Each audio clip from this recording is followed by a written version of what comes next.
정보 공개의 법의 취지는 뭐예요? 이게 흥미로운 게 뭐냐면 국정에 대한 국민의 참여를 목적으로 한다라는 게 명시가 되어 있거든요. 그동안 좀 폐쇄적으로 진행되었었던 국무회의가 완전히 공개됐다는 거에 대해서 개인적으로는 역사적인 날이라고 생각했는데 그 정보를 적절히 공개하지 않아서 문제가 생겼다가 개선하게 된 사례들도 좀 있죠. 2011년에 이제 가습기 살균제 사건, 그리고 2016년에 분당 차병원 이제 신생아 낙상 사고도 굉장히 큰 어떤 사고였습니다. 그때 차병원 사건 이후에 이제 CCTV 설치 맞아요. 의무화 되면서 좀 더 조심하거나 은폐를 하지 않게 만드는 예방 효과도 분명히 좀 있는 것 같아요. 이제는 이 정보를 좀 읽고 해독하는 힘이 좀 필요한 것 같아요. 그냥 쉽게 말하면 취할 거 취하고 걸러낼 걸 좀 걸러내야 되는 어떤 힘이 필요한 거죠.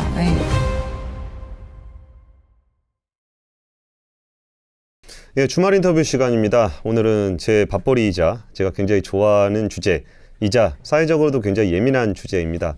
우리가 이렇게 이야기를 나눌 수 있는 것도 말을 하려면 뭘 알아야 할 수 있지 않습니까? 근데 안다는 것은 언제 어떤 순간에는 굉장히 좀 예민하게 작용할 수도 있고 어쩔 때는 사회적으로 굉장히 필요한 순간도 있는 것 같아요. 이 정도 얘기하면 오늘 주제 뭔가 감이 오시나요? 오늘은 알 권리에 대한 이야기를 나눠보려고 해요. 알 권리라는 단어는 많이들 들어보셨을 텐데 알 권리가 얼마나 사회적으로 많은 영향을 미치는지 그 노가영 작가님 모시고서 알 권리에 대한 이야기를 들어보겠습니다. 안녕하세요, 작가님. 안녕하세요, 기자님. 안녕하세요. 노가영 작가입니다. 안녕하십니까. 정말 말씀하신 대로 알 권리라는 게 딱 기자님의 업이신 것 같아요. 아, 그거 없으면 저는 이제 밥벌이 못하죠. 오늘 한번 재미있게 해보겠습니다. 네. 근데 사실 작가님도 이게 누군가에게 이렇게 글을 쓴다라는 거는 뭐가 이게 들어와야 쓰는 거 아닙니까? 그렇죠. 들어와야 쓰는 건데 이제 저는 이제 사회문화 현상에 대한 컬럼 그다음에 이제 테크나 IT 이렇게 많이 쓰는데 그래도 이제 기본적으로 저는 실은 제가 쓰고 싶은 거를 저 먼저 쓰는 것 같긴 합니다. 네. 근데 쓰고 싶은 게 있다는 것도 쓰고 싶게 만들었던 어떤 인포메이션이 들어오는 거겠죠. 그렇죠. 그러니까 알 권리라는 거는 우리가 생각하는 모든 것들의 전제 조건이 되는 것 같아요. 맞아요. 그러니까 사회가 우리한테 아무것도 안 알려주면 우리가 고민하고 뭔가 대화하고 할 수 있는 거리도 별로 없잖아요. 제가 군대 있을 때 그 군대에서 그 한 명씩 휴가를 갔다 오면은 그 주간지 하나를 갖고 왔었어요. 그러니까 영화 잡지. 그러면은 그거 말고는 저희가 볼 수 있는 게 없잖아요. 컨텐츠, 뭐 소셜 미디어가 없었으니까. 군대는 뭐 소셜 미디어를 또 지금은 하나요? 그러면은 일주일 내내 그 영화 얘기만 했어요. 왜냐하면 우리가 아는 게 그거밖에 없거든. 되게 이렇게 짠한데요. 그렇죠. 그러니까 그 정도로 1분 만에 군대 이야기 나오는. 근데 지금 생각해 보면은 군대야 이렇게 폐쇄적인 공간이다 보니까 정말 그 영화 잡지 하나로 모든 부대원이 돌려봐야 되는 순간이었는데 지금은 이제 알 권리라는 부분들이 굉장히 보편적인 인식들이 좀 생기다 보니까 어쩌면 영원히 열리지 않을 것만 같았던 대통령실 기자 브리핑 그리고 뭐 국무회의 뭐 이런 부분들도 좀 공개가 되고 있잖아요. 맞아요. 그러면서 이제 알 권리라는 키워드가 좀 화두가 되고 있는데 이런 현상도 좀 어떻게 보고 계세요? 그러니까 뭐 지금 방금 말씀하셨던 대로 7월 29일이었잖아요. 굉장히 저는 개인적으로는 역사적인 날이라고 생각했는데 그동안 좀 폐쇄적으로 진행되었었던 이제 국정의 최고 의사 결정 과정, 이제 국무회의가 완전히 그것도 좀 실시간으로 공개가 됐었습니다. 그리고 뭐 이제 그간 뭐 공개해봤자 대통령의 모두 발언 정도가 아닐까라고 생각을 했었는데 완전히 심층토의 한 80분 정도가 완전히 공개됐다는 거에 대해서 굉장히 사상 초유의 파격적이었지만 지금 아마 그 피드백들을 보면 굉장히 긍정적으로 고무적으로 생각하고 있는 것 같아요. 근데 보면서 저는 되게 좋았는데 오히려 국무위원들이 좀 더 예민한 얘기들은 또 못하게 되지 않았을까? 라는 고민도 좀 있었어요. 물론 지금의 국무회의가 이제는 좀 어느 정도 좀 세팅이 됐겠지만 그전에는 사실 이렇게 갑자기 정권이 바뀌는 바람에 좀 이게 국무위원들도 되게 어색한 표정으로. 그러니까 아무래도 이제 이 발언 자체가 실시간으로 나가는 거에 대해서 책임감과 신중함이 있을 것 같고요. 하지만 저는 긍정적인 영향도 있는 것 같아요. 아무래도 약간 그 방금 말씀하신 그 부분이 바로 약간 좀 건강한 압박감 같은 거 약간 그게 또 아마 책임감으로 연결이 될 것 같고요. 그리고 이제 저는 이제 이 의미가 있는 것 같아요. 과연 지금 이제 그 대통령실이 국민의 알 권리 보장 이야기를 하면서 이 투명한 국정 운영을 또 하나의 축으로 지금 두고 있기 때문에 현 정부의 아마 가장 기조가 이 어떤 알 권리를 좀 정책, 정부의 어떤 철학의 핵심 가치로 지금 삼고 있는 것 같습니다. 알겠습니다.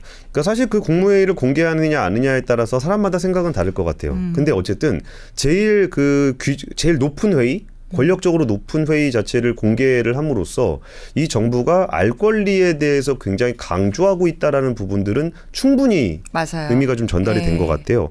근데 그 알 권리, 뭘 알 권리라고 생각하면은 때로는 뭐 제 개인 정보들을 남이 와가지고 뭐 나 알 권리 있으니까 알려주세요. 그럼 또 그건 아닌 것 같고라는 생각도 좀 들긴 하는데 알 권리라는 것이 무엇일까요?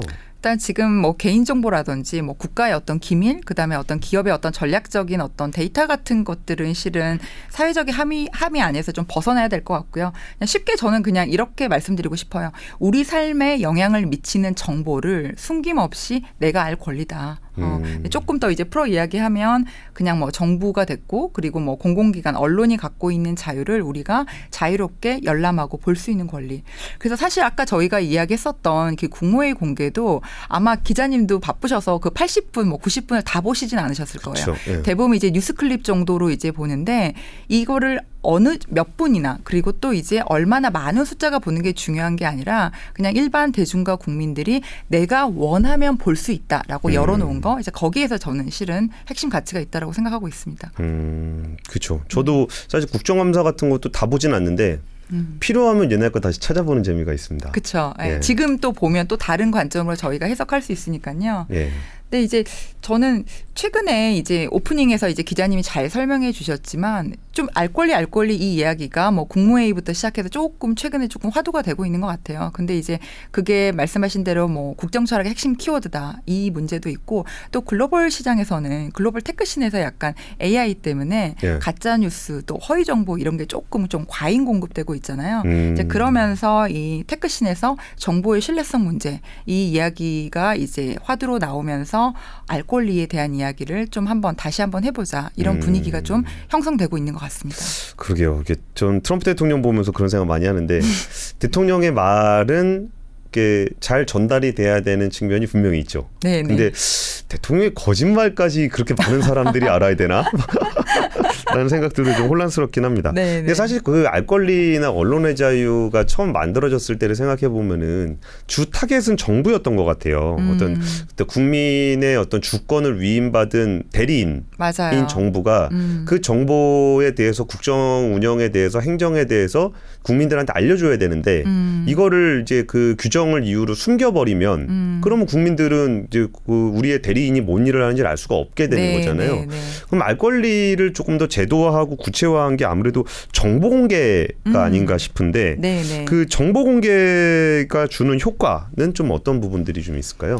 그러니까 정보를 주는 쪽과 받는 쪽 양쪽에서 조금 큰 변화를 지금 만들고 있는 것 같고요. 그리고 이제 아까 일단 정보를 주는 쪽에서는 아까 저희가 이제 국무위원들 이야기를 했지만 조금 책임감이 높아지는 것 같아요. 그러니까 정보를 실시간으로 공개하면서 내가 받는 어떤 압박감과 신중함 이런 것들이 책임감으로 연결되는 것 같고 그리고 반대로 이제 정보를 받는 쪽에서는 당연히 신뢰도는 올라가는 것 같아요. 그러니까 대통령실 브리핑이나 국무회의를 보면 우리가 과거에는 그냥 이렇게 결정됐어. 탁 저희가 봤잖아요. 결과값을 봤는데 이제는 완전히 과정 자체 이 프로세스가 다 드러나기 시작하면서 누가 어떤 의견을 냈고 어떤 국무위원이 무슨 말을 했고 어떠한 논리적인 의사결정으로 이 결과값이 나왔는지가 그냥 탁 오픈이 되니까 이게 그 투명성 그리고 이제 신뢰도가 이제 정부에 대한 것들이 좀 높아지고 있는 것 같습니다. 그리고 사실 이렇게 우리가 정보에 대한 이야기를 하면은 지금 뭐 정부 얘기를 좀 많이 했었는데 그러니까 정보라는 건 꼭 국정에서 그러니까 행정부에서만 나오는 건 아니잖아요. 맞아요. 뭐 소비자 입장에서 기업에서 제공하는 정보들도 굉장히 좀 유용한 정보들이 많잖아요. 그렇죠. 아까 이제 뭐 군대 이야기 저희가 하고 영화 이야기 했었지만 작년에 넷플릭스 OTT 요금이 왜 올랐지? 그다음에 이제 KBO 중계권을 누가 가져갔지? 약간 이런 것들이 공개가 되면 내 선택이 좀 달라질 수 있는 것 같아요. 그러니까 정보의 접근성이 조금 높아진다는 거는 우리가 좀 주체적으로 결정할 힘이 생긴다. 그리고 또 이거를 좀 행동으로 연결시킬 수 있다라는 것 같습니다. 그래서 예전에 뭐 갑자기 OTT 요금 오르면 그냥 갑자기 저희가 짜증부터 나잖아요. 그런데 이게 글로벌 OTT든 토종 OTT든 이 K 콘텐츠 뭐 오리지널 같은 것들을 얼마나 투자하는지 이런 것들을 알고 나면 내가 이 요금제를 계속 구독해야 되는지 해지해야 되는지 아니면 그냥 요금제를 광고 상품으로 바꾸든지 약간 스스로 주체적으로 결정할 수 있는 힘으로 조금 연결이 된다는 측면에서 약간 단순한 어떤 관계, 구경꾼에서 알권리가 확장되고 내가 알면서 이 참여자로 조금 이동하는 구조적인 변화를 좀 촉진하고 있는 게 아닐까? 제가 지금 너무 거창하게 이야기하나요? 아니요. 굉장히 인상적이었습니다. 그러니까 정보를 잘 모를 때는 그냥 구경꾼이다가 내가 정보를 좀 더 알게 되면 참여자가 되는 그런 부분들도 이게 축구라든지 야구 되게 잘하시는 분들이 옆에서 응원할 때 잔소리가 많습니다. 그럼 선수들이 야 그렇게 잘하면 네가 내려와서 해 뭐 그런 농담도. 오너십이죠. 예, 팬덤 오너십이죠. 예. 예. 근데 생각해 보면은 사실 그 시장 정보 같은 경우에도 아까 OTT 요금을 말씀을 해주셨는데 전형적으로 이게 중고차가 저는 예전에 그 중고차가 홈페이지를 만들기 시작하면서 대기업이 진출하면서 홈페이지를 만들기 시작하면서 가격을 썼잖아요. 맞아요. 그러니까 예전에는 진짜 내가 발품 엄청 팔아야 되는데 발품 팔러 가면 좀 무섭고 안 사고 가격만 물어보면 혼날 것 같고 뭐 그랬던 것이 딜러가 좀 갑이었죠. 갑이었던 시대가 있죠. 그러다가 이제 중고차의 가격을 어느 정도 정보를 알고 나서는 조금 더 수월하게 그 가격 발견을 할 수 있게 된 부분들도 단순히 그냥 가격에 대한 수용자에서 제가 여기서 보고 왔는데 좀 더 비싸던데요 하는 어떤 가격에 대한 가격 형성의 참여자가 될 수 있었던 게 아닌가. 아파트 실거래가도 마찬가지인 것 같아요. 과거에는 그냥 부동산 전문가분들이 그냥 딱 숫자 말해주면 그런가 보다라고 했었었는데 지금은 그냥 실시간으로 아파트 실거래가를 우리가 직접 이제 좀 검색이 가능하고 그리고 뭐 어딘가에 우리가 이사 가면 이 학교 배정은 어떻게 되는지 이런 것들이 다 지금 노출이 되고 있기 때문에 정말 어떤 우리의 어떤 일상사랑 좀 연결되는 어떤 생활 속 권리인 것 같습니다. 알겠습니다. 근데 사실 그 알 권리와 정보 공개가 단어라 그런다면 정보 공개 법은 규정이잖아요. 그렇죠. 그러면 이거는 단순히 알면 좋다 정도가 아니라 공개해야 된다라는 게 법이죠.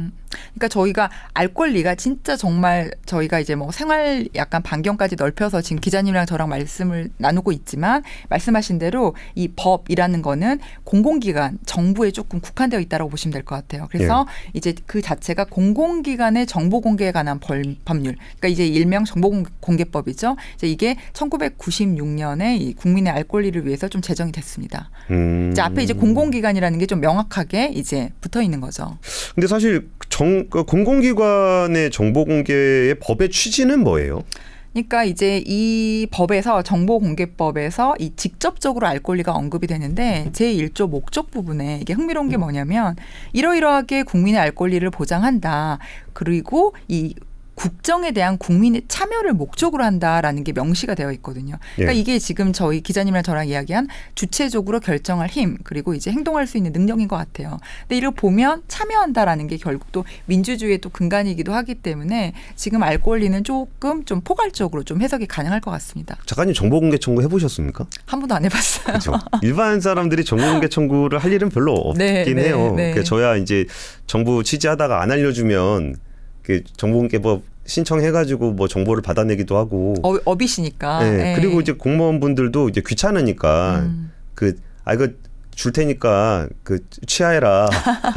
뭐 그런 경우도 좀 많긴 한데, 근데 그게 사실 그 정보공개법을 일반적으로 이렇게 직접 활용하시는 분들이 그렇게 많지는 않을 것 같아요. 근데 사실 우리가 실생활에서도 살면서 그 알 권리로 인해서 우리가 얻게 되는 베네핏이 굉장히 많잖아요. 그렇죠. 좀 어떤 사례들이 좀 있을까요? 그러니까 정보공개법은 실은 이제 법이지만 사실상 좀 확장해서 보면 매일의 그냥 선택과 연결되는 것 같아요. 그러니까 저희 그냥 방금 아까 점심 때 마신 우리 커피 원두가 뭐 브라질산인지 에티오피아산인지부터 해서 원산지 표기법. 그리고 여기 지금 건물 1층에 샐러드바 있던데 거기에서 이제 나트륨 함량이 얼마나 되는지 그리고 이제 제 아이가 맨날 먹는 젤리에 인공 향료나 알러지 유발 성분이 있는지 이런 것들이 꼼꼼하게 보면 그냥 의식주 모두가 지금 알 권리와 직결이 되고 있는 것 같아요. 사실 거기다 그걸 표기를 하게 된 것도 사실은 기업이나 이거 생산자, 공급자 입장에서는 뭐 굳이 얘기하고 싶지는 않을 겁니다. 그렇죠, 않겠죠. 근데 거기에 이제 알 권리에 대한 의식들이 많이 높아지면서 정보를 좀 공개를 해야 되는 상황이 되는 거고. 근데 반대로 생각해 보면은 생산자가 내가 좋은 제품을 소비자한테 전달한다라는 것에 대한 신뢰를 주기 위해서는 자기가 정보를 직접 오픈을 하는 것도 이게 손해도 아닌 것 같아요. 그러니까 마케팅이죠. 마케팅이 될 수도 있고 그리고 이제 이거를 공개되면서 이게 좀 그 일반화되기 시작하면서 성분이나 이런 것들도 한 번 더 공급자 관점에서는 다시 한번 들여다보고 제작 원가를 조금 높이기도 하고 이제 그런 어떤 선순환 구조도 있을 것 같습니다. 사실 근데 정보를 또 생각을 해보면은 요즘에 또 그 코로나 유행한다고 저 수학과 갔는데 코로나 유행한다 그러더라고요. 여름이라서 요즘에 또 에어컨도 있고 하니까 다시 유행하는 것 같아요. 예. 근데 요즘은 사실 그 코로나가 뭐 걸렸네 안 걸렸네 이런 얘기를 하는 사람들도 별로 없는 것 같고 근데 어쨌든 그때를 생각해 보면은 코로나 시기에 정부가 적극적으로 정보를 공개했던 부분들도 어쩌면 그 코로나의 그 감염과 전염을 조금 적게 만들어준 측면도 분명히 있었던 것 같아요. 그때는 이제 저희가 너무 팬데믹이었기 때문에 몰랐었는데 지금 생각하면 되게 파격적이었던 것 같아요. 왜냐하면 진짜 왜 그 매일 수시로 재난 문자 오고 정말 코로나 딱 하면 저는 매일 뉴스가 왜 빨간 막대 그래프로 저희 시작했었잖아요. 그래서 몇 명 죽었다, 네. 몇 명 걸렸다. 그래서 그 실은 질병관리청이 그 당시 굉장히 열심히 확진자 수, 그다음에 지역별로 발생하는 순중 이거 굉장히 이제 실시간으로 공개를 했었고 그리고 여전히 지금도 논란거리가 이거는 화두로 연결시키면 연결시킬 수 있는 건데 확진자들이 이동 동선을 노출했던 거 기억나세요? 그때 네. 진짜 좀 정말, 심하다 싶을 네. 정도로 했었죠. 정말 심했었고 이제 그때 누구 바람 논란거리가 피네. 네, 그래서 이제 근데 그게 또 긍정적인 의미는 감염 가능성이 있는 발생 장소를 저희가 예측할 수 있었잖아요. 그래서 그쵸. 그쪽을 좀 피해 다닌다든지 그래서 이게 지역사회 확산 억제에는 큰 기여는 됐지만 뭐 논란거리는 당시에도 있었습니다. 하지만 당시 질병관리청이 개인정보는 최소화한다라는 예. 이 원칙은 조금 유지했었고요. 예. 그러니까 지금 생각해 보면 말도 안 된다는 생각이 들었었는데 그때 당시에는 너무 무서웠잖아요. 절실했죠. 예. 그러니까 정말 한 분이 어느 건물을 지나갔다 오면 그 건물 자체를 폐쇄하는 일에 대해서 맞아요. 전혀 거부감이 없을 정도로 무서웠었으니까 네, 네. 그때 당시에는 어쨌든 그런 정보 공개 행위들이 좀 더 경각심을 높여주고 네. 뭐 전염을 좀 더 낮췄던 효과도 분명히 있어 보입니다. 근데 오히려 이게 알 권리를 그러니까 정보를 적극적으로 공개하지 않아서 이렇게 문제가 생겼다가 결국은 개선하게 된 사례들도 좀 있죠. 네, 아마 지금 대국민들이 너무 잘 아시는 사건들이죠. 예, 2011년에 이제 가습기 살균제 사건. 예, 진짜 정말 안타까운 사고였죠. 너무 대형 참사였고 그리고 2016년에 분당 차병원 이제 신생아 낙상 사고도 굉장히 큰 어떤 사고였습니다. 예.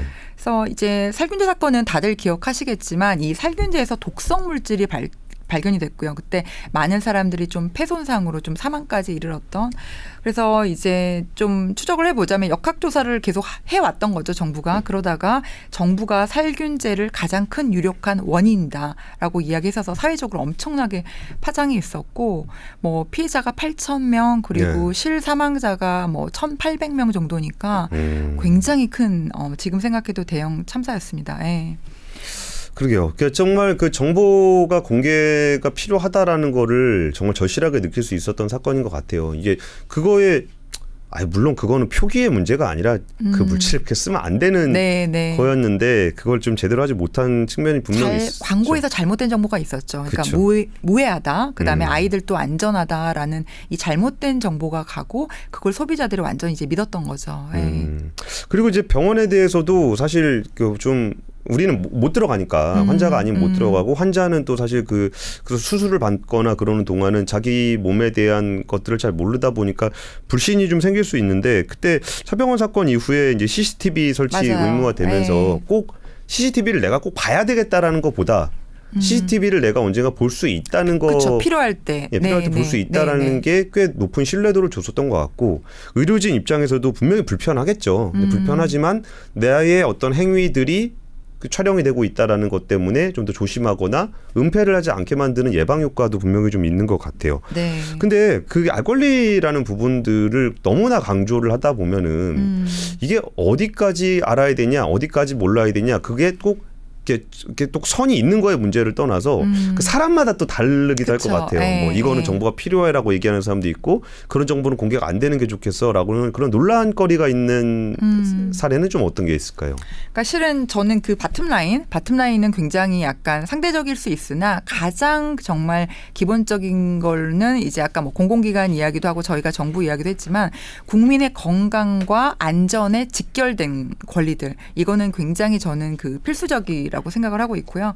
그리고 최근에 이제 그 3월이었죠. 서울 강동구에서 대형 싱크홀 사고가 터졌었습니다. 예. 이것도 정말 충격적인 사건이었었는데 당연히 이제 이런 대형 사고가 나니까 왜 지하 지도를 공개하지 않냐. 정말 매체에서 왜 발밑 공포다, 싱크홀 공포다 약간 이런 굉장히 많은 어떤 보도들이 있었었죠. 근데 사실 그 싱크홀에 대한 어떤 지도, 이 지도가 과연 있느냐 이걸 좀 공개하라라는 이슈가 있었었는데 싱크홀 지도가 있긴 합니다. 국토교통부가 2014년에 지하 공간 통합 지도를 만들었고요. 그리고 서울과 부산도 자체적으로 집안 치마 안전 지도라는 게 있긴 합니다. 그런데 이제 일반 시민들이나 언론들이 그냥 쉽게 접근할 수 있는 어떤 그런 접근성이 있는 건 아니고요. 근데 이제 이게 또 한편으로 생각하면 이 집안 치마 안전 지도라는 게 이게 부동산 시장 혼란과 조금 연결될 수 있는 아까 이제 권 기자님도 말씀하셨지만 아파트값 떨어진다고. 네네. 예. 이런 내용들이 있지만 그럼에도 불구하고 이렇게 어떤 그 사망자가 나왔던 대형 사고였기 때문에 이제 시민단체에서 이제 당연히 이제 법 개정을 좀 요구하고 있고요. 그래서 서울시가 이제 GPR, 그러니까 지표 투과 레이더라고 하죠. 이제 예. 이거를 탐사 결과를 좀 공개하기로 했습니다. 예. 그러니까 결국 그 알 권리라는 부분들에 대해서도 이게 너무 사람들의 그 개개인의 판단, 주관에만 맡겨서 알 권리를 얘기하기에는 어느 정도 좀 한계는 있는 것 같아요. 네, 그래서 네. 그러니까 그리고 사실 그 개인이 아무리 알 권리를 주장한다 한들 이제 뭐 공공기관이라든지 기업에서 안 알려주면 또 그만인 거니까. 그렇죠. 예. 그래서 그 알 권리라는 부분들에 대해서도 어느 정도 좀 가이드라인 같은 것들이 좀 있어주면 뭐 기업들도 이런 거는 공개를 하세요. 뭐 이게 정부에서도 이런 것들은 공개를 한 것이 좋겠다. 뭐 이런 것들이 좀 있어주면 좋을 것 같은데 그 중에서도 이제 보건복지 영역은 우리 또 건강하고 관련이 되다 보니까 맞아요. 예. 그런 가이드를 만들어주는 좀 그 표준 기구들이 좀 있어줬으면 좋겠는데 그런 것들은 좀 어떤 게 있을까요? 네, 그래서 다들 잘 아시는 이제 그 국제 기구 중에 하나인데 바로 WHO입니다. 그래서 보건기구. 네, 가장 좀 저희가 대중적으로 잘 아는 그러니까 유엔 산하의 국제 공중 보건 기구고요. 전 세계 사람들이 가능한 최고 수준의 건강을 누릴 수 있도록 지원하고 도와주는 것을 좀 목표로 하고 있습니다. 네. 그런데 이게 보건이 네. 진짜 어려운 것 같아요. 그러니까 저런 거 있잖아요. 네. 뭐 안전하면 좋다. 그 좋지. 너무 나이브하다. 너무 포괄적이다. 아니 포괄적이라기보다 네네. 뭐 예를 들어서 의사 선생님이 그런 얘기 하시잖아요. 뭐 스트레스 받지 말고 술 담배 하지 말고 규칙적으로 운동하고 잠 똑바로 자고. 네. 그러면 안 아프지. 네네. 그럼 내가 의사 선생님 찾으러 왔겠습니까? 네. 그러니까 이것도 기준을 잡을 때 정말 이게 어디까지가 안전한 것인가에 대한 거를 너무 보수적으로 잡는 거. 그런 것들도 좀 문제가 있을 수 있지 않을까요? 그렇죠. 그래서 이제 WHO는 이제 글로벌 보건 정책들에서 최종 기준점의 역할을 하는 거고요. 예. 그러니까 최소한의 어떤 그 기준을 WHO가 만들고 있다라고 보시면 될 것 같고 조금 구체적으로는 이제 우리가 팬데믹 때 아까 우리가 맨날 접했던 이제 방역 지침, 그다음에 이제 백신에 대한 어떤 권고, 그리고 이제 감염병의 위험 단계 같은 것도 모두 다 WHO의 가이드라인을 저희가 따르고 있습니다. 근데 이제 이 가이드라인이 근데 말 그대로 가이드라인인 거죠. 법적인 어떤 구속력이나 강제력은 없는데 그럼에도 이 전 세계 150개국의 국가에서 이 WHO의 가이드라인을 그대로 받아서 실제 정책에 반영시키고 따르기 때문에 그냥 가장 신뢰도가 높고 영향력이 큰 국제기구 중에 하나라고 보시면 될 것 같아요. 네. WHO라 그러면 우리 그때 팬데믹 때는 좀 기억이 나는데 네네. 그렇게 특수한 상황이 아닌 상황에서도 이게 WHO에서 설정한 국제 표준들이 좀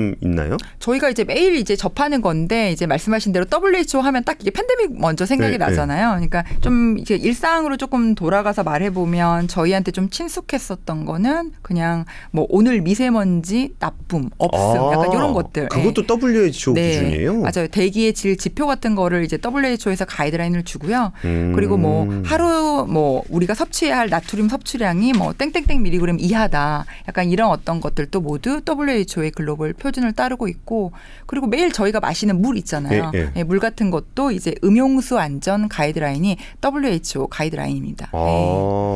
물론 이렇게 말씀하시니까 그 국제기구에서 그런 걸 정하면 좋겠다라고 생각은 들지만 그러면서도 국제기구가 권고를 하면은 결국은 그 기준에 맞춰서 우리가 결정을 해야 되는 거잖아요. 맞아요. 그래서 국가별로. 네, 예, 네, 그거는 네. 어떤 식으로 좀 로직이 형성이 돼 있어요?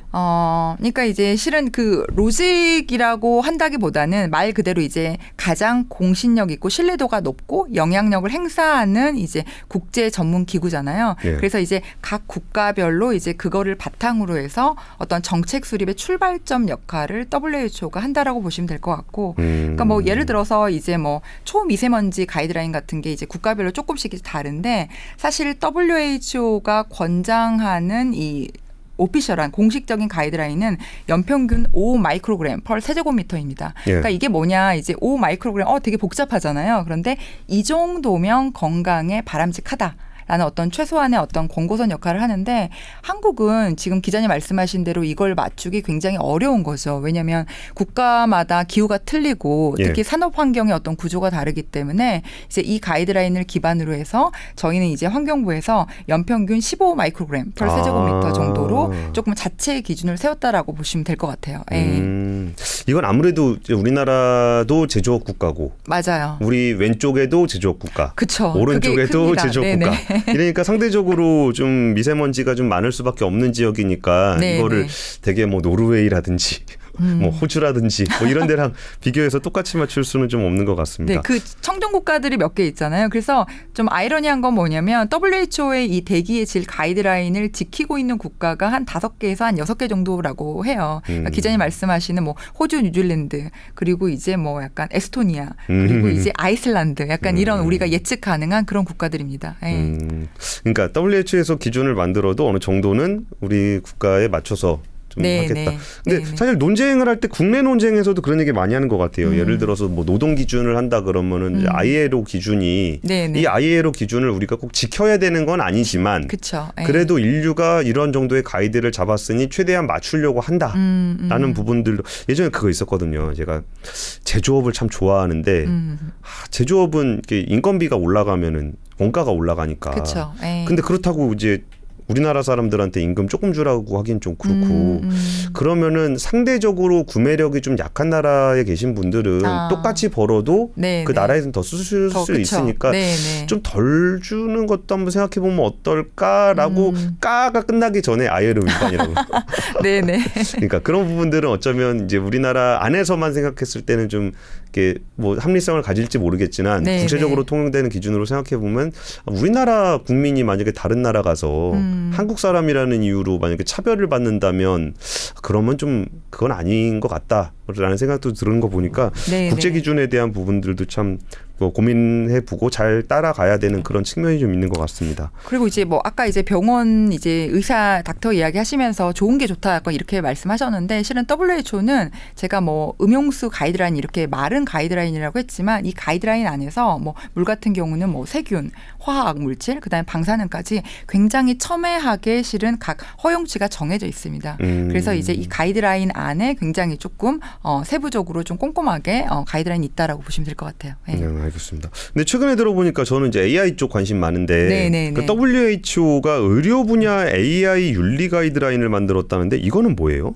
그러니까 이제 AI, WHO 조금 안 어울리는데라고 하실 수 있는데 이게 의료 분야이잖아요. 그래서 예. 이제 최근 의료 AI가 급속히 발전을 하기 시작하면서 WHO가 이 의료 분야에서 AI를 어떻게 써야 되지? 약간 이런 거를 지금 가이드라인을 발표를 했고, 그러니까 근데 이게 너무 이제 중요한 게 뭐냐면 AI가 진단이나 치료에 활용되기 시작하면서 잘못된 판단을 할 수도 있고 지금 뭐 이번에 챗GPT 이제 업그레이드 되면서 조금 환각 증상이 좀 떨어지긴 했지만 예. 만약에 저희가 챗GPT 쓰듯이 이게 환각 증상이 나타나 버리면 이게 의료 분야이기 때문에 굉장히 좀 치명적이잖아요. 예. 그래서 이제 WHO가 이 투명성, 그다음에 정보 격차 해소, 그리고 관리 감독 이렇게 3가지 정도의 카테고리로 지금 가이드라인을 발표를 했습니다. 사실 저는 AI에 대해서 AI를 100% 믿을 수 없다라는 건 공감.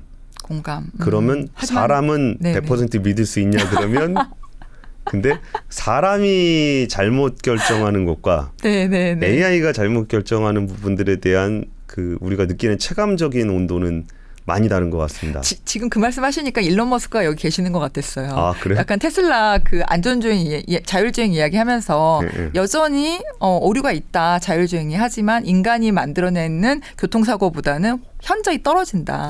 예, 테슬라의 그 자율주행 이제 그 이야기했는데 약간 저도 비슷한. 주변에 입만 열면 거짓말하는 사람들이 있어가지고. 근데 취재를 하다 보면 네, 자기 네. 입장에 따라서 생각들은 많이 다른 것 같아요. 그러다 보면은 사실 이렇게 정답이라는 게 뭔지가 좀 혼란스럽긴 한데 어쨌든 AI라는 거는 우리한테 그렇게 그러니까 사람이 거짓말하는 거는 어느 정도 이제 그 뭐 오랜 경험으로 인해서 거기에 대한 판단은 어떻게 될지가 있는데 사실 근데 AI 그 중에서도 의료 분야의 AI라 그러면은 네. 정말 그 그런 어떤 정보와 지식 그리고 뭘 알아야 되고 뭘 몰라야 되는지에 대해서 좀 전문가들이 진지한 토론을 통해서 뭔가 가이드라인을 좀 만들어주는 게 좀 필요하긴 한 것 같아요. 근데 네. 사실 꼭 의료 분야가 아니다라고 하더라도 그 저희가 그 밥벌이 하고 있는 이런 미디어 영역에서도 네네. AI 시대가 물론 AI 시대가 아니라도 가짜 뉴스가 있었습니다.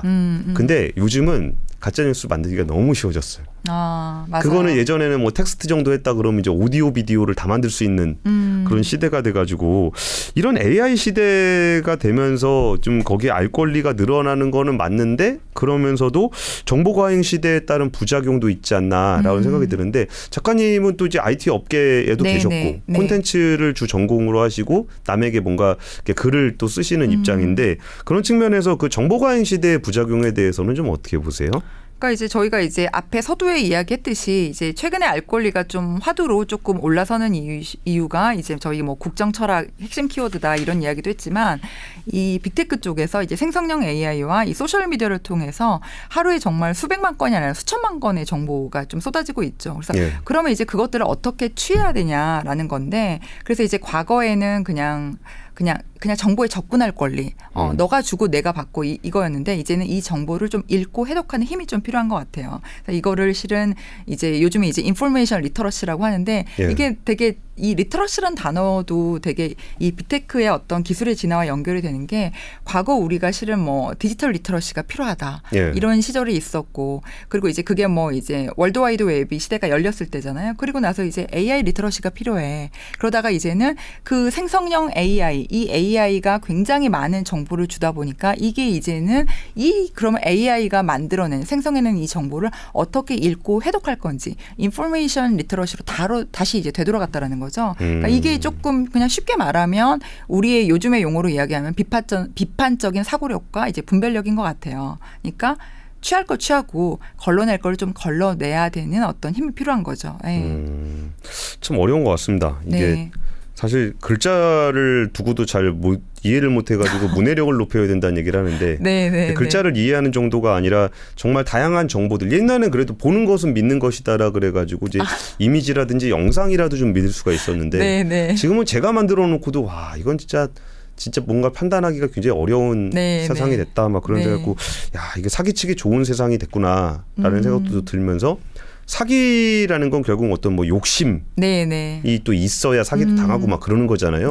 그래가지고 야 이게 수신제가를 잘하고 살아야 되는 건가 라는 그런 고민들도 좀 해야 될 정도로 이 최첨단 AI를 대하면서 결국은 와 수신제가 취급평천하여 뭐 이러고 있으니 이게 정말 그 뭔가에 대한 정보를 얻거나 생각을 할 때 혼란이 좀 많이 되는 것 같습니다. 근데 사실 이게 우리가 그 주어진 정보를 해석하는 거 그리고 주어진 정보가 무엇인지에 대한 알 권리를 좀 고민하는 것도 굉장히 중요한 얘기인데 요즘에는 그 정보에 대한 접근성이 꼭 그게 권리가 아니라고 하더라도 그러니까 법적으로 내가 그 정보를 얻을 수 있느냐 혹은 이게 어떤 뭐 WHO나 우리나라 보건복지부가 이렇게 표기하도록 하여라. 권장하는 그런 부분들뿐만 아니라 내가 그 정보를 접할 수 있느냐에 대한 기본적인 그 통로에 대해서 그 지역별로나 세대별로나 뭐 하다못해 최대현의 뭐 그런 거 있잖아요. 뭐 캐대언 이런 거 얘기하면은 넷플릭스 가입 안 한 사람은 캐대언 못 봤을 수도 있는 거잖아요. 그런 부분들도 있고 여기서 뭔가 지금은 뭐 인터넷은 되게 보편적으로 하지만 좀 이렇게 연배가 많으신 분들이나거나 인터넷 못 쓰시는 분들도 있잖아요. 그럼 못하는 게 있었고 하다못해 저는 그 지나가다 키오스크 같은 거 못 쓰는 것도 왜 그걸 못 쓰냐라고 하지만 안 써본 사람들은 모르는 거잖아요. 그러면서 이게 그 알 권리, 누구에게나 알 권리는 동등하다고 하지만 그 알무로 가는 그 과정에서의 그 장애물들 또 좀 고민을 좀 해줘야 되는 것 같은데 그런 부분들은 좀 어떻게 생각하세요? 그러니까 지금 기자님이 말씀하신 거를 그냥 한 줄로 정리하면 이게 정보의 어떤 양과 질, 그다음에 속도의 격차인 것 같아요. 예. 그러면 이게 갑자기 왜 이렇게 같은 알 권리 안에서 이게 차이가 나지라고 보면 결국에는 또 테크 이슈인 것 같아요. 그러니까 테크 때문에 이제 정보를 취할 수 있는 그 채널들이 굉장히 확장되면서 뭐 이제 뭐 젠지 세대라든지 알파 세대들, 그다음에 이제 얼리 밀레니얼들은 아무래도 생성형 AI와 소셜미디어에서 실은 굉장히 빠르게 흡수하잖아요. 예. 근데 여전히 레거시 미디어에서 정보를 취하는 어떤 기성세대들도 있고. 그러니까 그래서 어떻게 보면 같은 사건을 두고 세대별로 좀 다른 생각을 하고 있는 거가 이 정보 채널들을 보면 너무 또 당연한 게 아닌가라고 이제 생각이 되는 거죠. 그리고 이제 의료 AI도 보면 왜 지난달에 빌 게이츠 한국에 오셨잖아요. 그러면서 계속 이제 그 게이츠 재단의 어떤 의료적인 어떤 AI 좀 보건에 대한 이슈를 많이 말씀하셨고 또 약간 그 유키즈, 예. 유키즈도 출연하셔서 또 비슷한 말씀을 하시던데 지금 빌 게이츠 이야기는 뭐냐면 이 지역별로 그다음에 계층별로 이제 의료 AI를 취할 수 있는 이 환경 자체가 굉장히 격차가 크다라는 거죠. 그래서 게이츠 재단이 끊임없이 WHO와 같이 이 의료 AI로 진단받고 치료받을 수 있는 어떤 치료받기 어려운 어떤 빈민국가라든지 저소득 국가 그다음에 취약계층 쪽에 먼저 닿을 수 있게 이제 노력을 한다라는 거고. 실제적으로 이 의료 AI뿐만이 아니라 전반적인 어떤 보건의 복지에 대해서 이제 게이츠 재단이 끊임없이 WHO와 긴밀한 좀 파트너를 좀 유지하고 있다라고 합니다. 그래서 이제 저는 AI 시대의 알 권리가 그러면 어떻게 확장되고 재정의되어야 될까라는 담론이 이제 굉장히 중요해 보이는데 그러면 이제 단순히 정보를 공개할래 말래 너는 이 정보를 받을래 안 받을래가 문제가 아니라 이 누가 어떤 품질의 정보에 좀 빠르게 접근할 수 있느냐 이 속도 이 질과 어떤 그 양 그리고 거기에 더해서 좀 속도가 좀 재정이 되어야 하고요. 그래서 그냥 두 가지인 것 같아요. 세대별로 지역별로 격차를 어떻게 줄일 건지 그다음에 이제 정보 해동력에 대한 어떤 기본적인 인프라를 어떻게 하면 제도나 환경으로 연결할 수 있을 건지. 왜냐하면 이거를 그 개인이 하는 데는 내가 열심히 노력해서 해동력을 높일 거야 얘는 좀 이게 상대적인 차이가 있을 수 있기 때문에 이런 어떤 환경과 제도를 만드는 게 정부나 기업 플랫폼의 좀 중요한 역할이지 않을까 싶습니다. 네. 알겠습니다. 사실 알 권리라는 거를 좀 추상적으로 좀 생각을 하다가 아까 보건복지와 관련한 얘기하다 보니까 알 권리는 어쩌면 생존권과 직결되는 걸 수도 있고 네네. 그리고 이제 시장에 대한 정보라 그러면 나의 경제력에 영향을 좀 미칠 수도 있는 것 같고 그리고 그러면 알 권리를 많이 넓히면 좋은 거 아니야라고 생각하니까 때로는 알 권리가 좀 다른 권리를 또 침해하는 그런 일도 발생할 수가 있고 또 안다는 거는 이렇게 공개는 돼 있는데 누구는 정보를 얻을 수도 있고 누구는 정보를 못 얻을 수도 있고 아니면 똑같은 정보를 보더라도 누구는 해석을 이렇게 할 수도 있고 저렇게 할 수도 있고 그렇다면은 이제 AI까지 적용이 되다 그러면 정보는 너무나 무궁무진하게 많은데 어떤 정보에 어떻게 접근할지 정보는 많은데 어디에 접근할지를 아는 것도 굉장히 어려워지고 그러다 보니까 아까 말씀드렸던 것처럼 이제 여기서 그 AI 시대의 알 권리라는 거는 단순히 정보를 공개하는 것뿐만이 아니라 정보에 대한 가치를 어떻게 평가할 것이며 정보에 대한 접근성을 어떻게 높일 것이며 정보의 진위 여부를 어떻게 판단할 것인지에 대한 종합적인 시각이 필요하다라고 말씀을 하시는 거 보니까 오늘은 알 권리 이야기를 여기서 마치지만 앞으로 우리가 알 권리 얘기를 계속적으로 하게 되지 않을까 네. 라는 생각이 좀 들었습니다. 같이 지금 말씀하신 거가 그런 것 같아요. 조금 편안한 용어로 이야기하자면 정보 공개의 어떤 범위와 맥락이 더 중요한 시대가 된 것 같아요.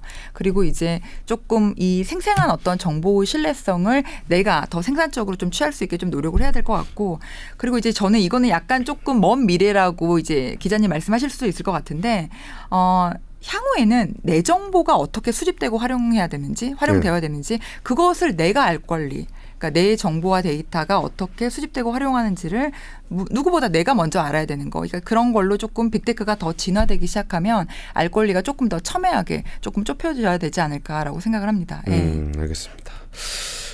진짜 알 권리 얘기가 점점 어려워지는 것 같아요. 네, 예전에는 그냥 뭐 정부 상대로 정보 공개 범위를 얼마나 넓힐 거냐 정도의 문제였다 그러면은 이제는 너무나 많은 정보들 사이에서 우리가 어떻게 살아야 되는가에 대한 생각을 형성하는 기본이 되는 알 권리를 어떻게 정의할 것이며 어떻게 확장할 것인가에 대한 고민들이 좀 많이 필요한 것 같습니다. 네, 네. 지금까지 노가영 작가님과 알 권리에 대한 이야기를 나눠봤습니다. 감사합니다. 네, 감사합니다. 네.